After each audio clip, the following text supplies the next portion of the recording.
Good morning, you guys. It's Stephanie here with our daily Disney devotional, and it's a beautiful morning here in South Carolina, and I haven't started work yet, so I thought we would go ahead and read our devotional this morning. Today is number 15, and this is written by Thweatt. This is number 15, and it's on the Dwarfs Mine train. I love this ride. It's new. It's fairly new.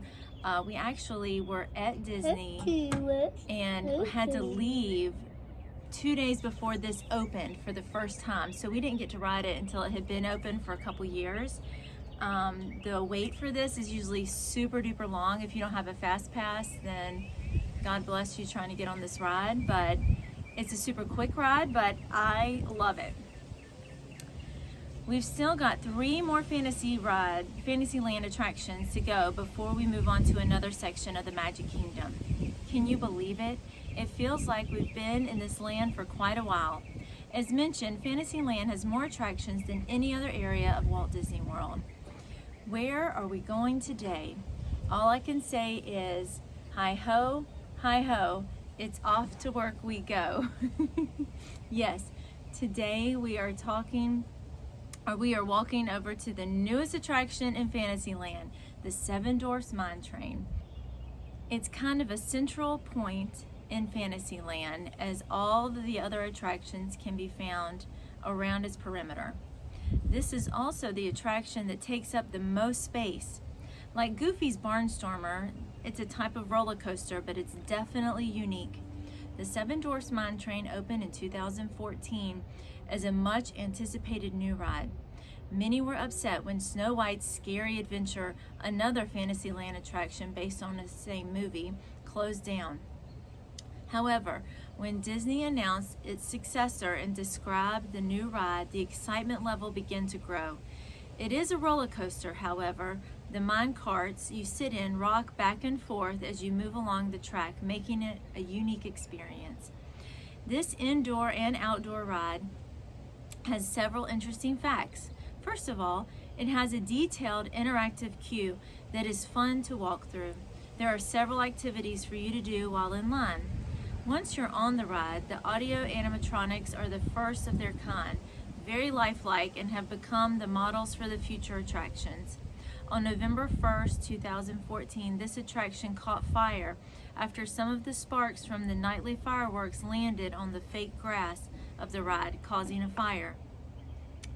The fire began around 10:15 and was quickly put out by 11, causing no injuries. This ride, of course, is based on the classic Disney movie of its very first animated feature, Snow White.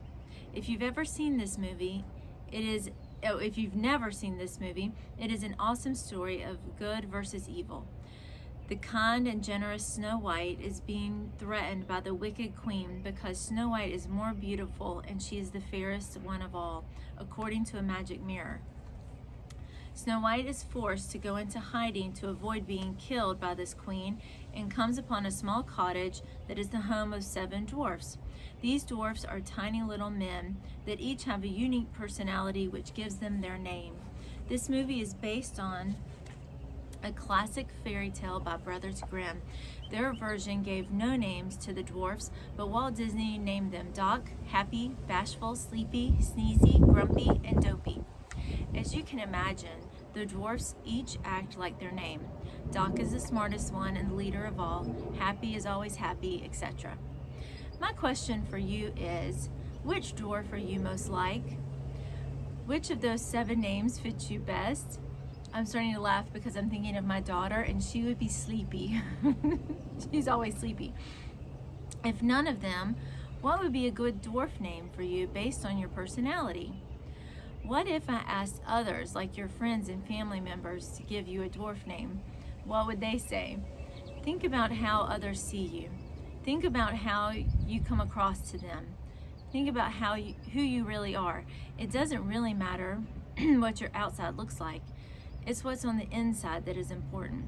The Bible says in 1 Samuel 16:7 that God looks at your heart, not your outward appearance. What's on your inside will reflect how you come across to others and ultimately influence them either good or bad. Proverbs 27:19 says that it's what's in our heart reflects on us. People can see what's in your heart. So would others describe your heart as happy, or would they see it more as grumpy? When you ride the 7 Dwarfs Mine train next time, think about the dwarfs and their different personalities, especially when you see them on the mine train. If you can identify with them based on their names, think about your own personality and how you influence others. Do people see you as good or bad example to them? More importantly, do people see Christ reflected into your own heart, as in your outward appearance, actions, and words?